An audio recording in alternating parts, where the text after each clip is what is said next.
I was reapplying for my work visa in the immigration office. I was doing everything completely legally.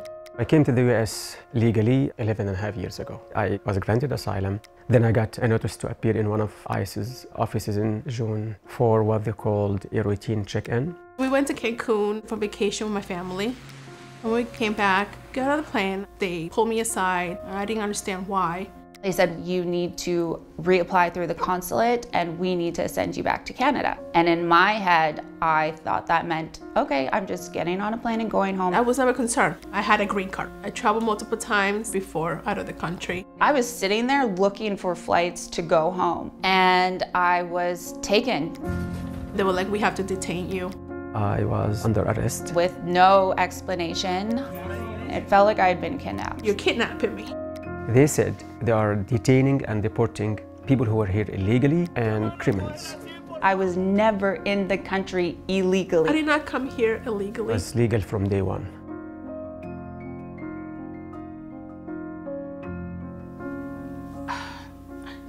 You know, having a mother taken away from the kids, I felt like a knife was just like, it's like stabbing my heart. I never expected this in America. I was taken to the first detention center in chains. When I got there, I was like, where am I? It looks like a prison. They took us to the booking. We're asked to strip naked in front of each other.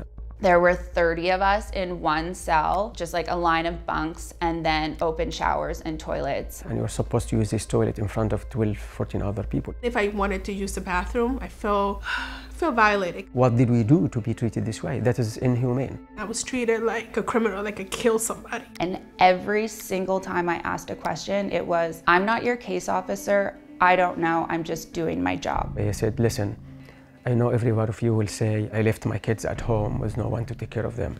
I don't care. You will say that you haven't eaten anything all day long. I don't care. You say that you're terrified, you are here unjustly. I don't care. It was super cold. Freezing.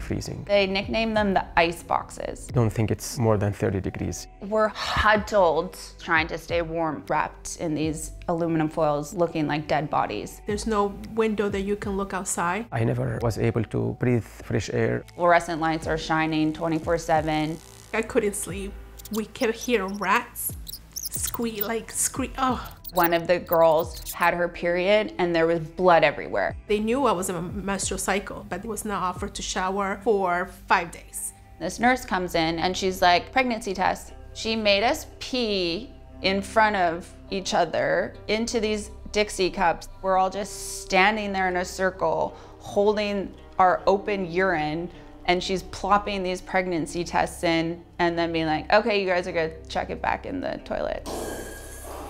The food was horrible. It was disgusting. I ended up getting very sick. I lost a lot of my weight, 20 pounds. My body was really starting to shut down.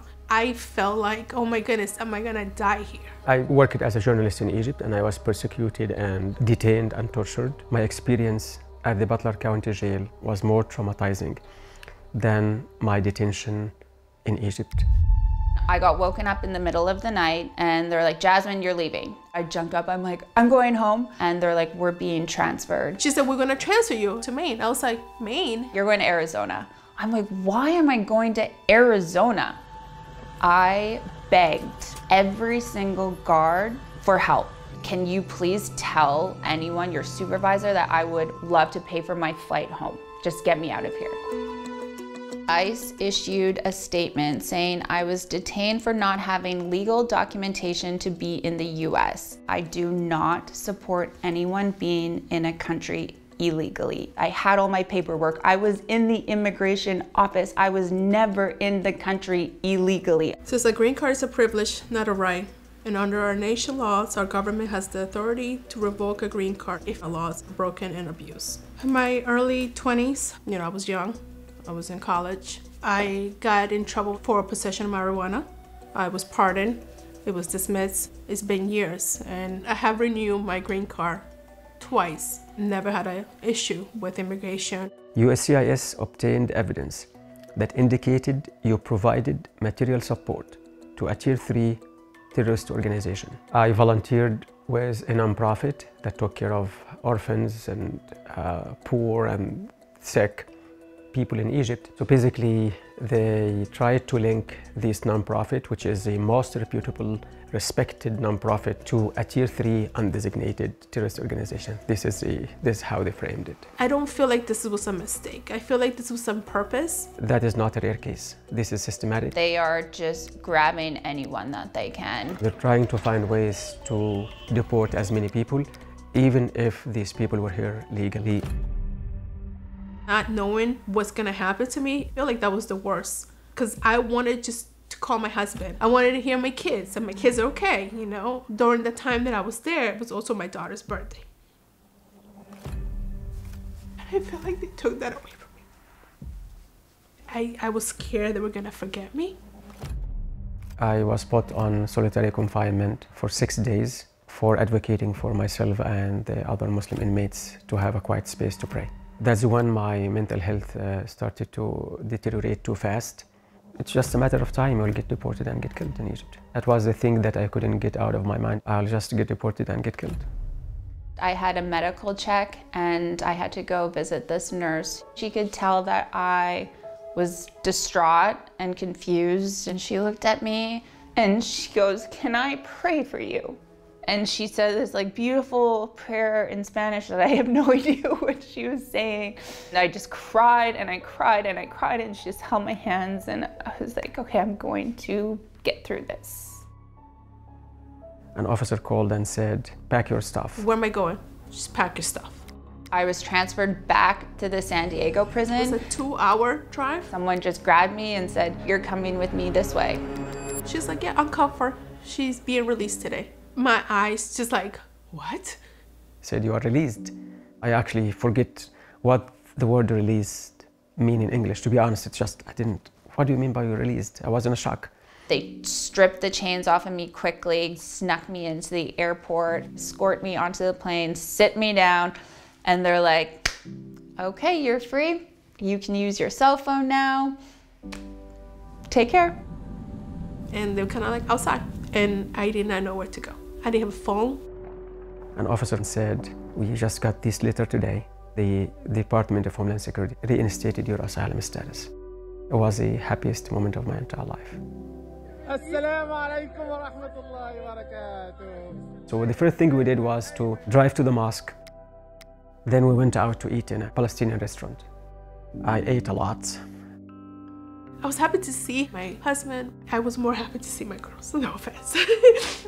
The youngest one was having nightmare, kept waking up. So I knew they needed me, and just kind of reassure them I'm okay, even though it's still hard for me. It's still fragile. I am a different person than the person that got detained. I lost my job that I love.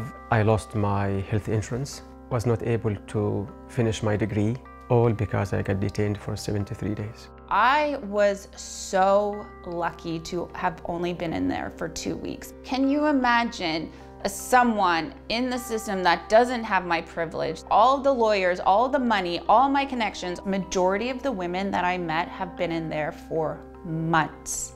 I received a 5-year ban from America. Everyone asked me, they're like, "Well, you're never gonna go back, are you?" I'm appealing. I wanna go back. I love America. I am in the process now of getting my citizenship. I still love the American people, but I'm doubting if I ever feel safe and call the United States my home.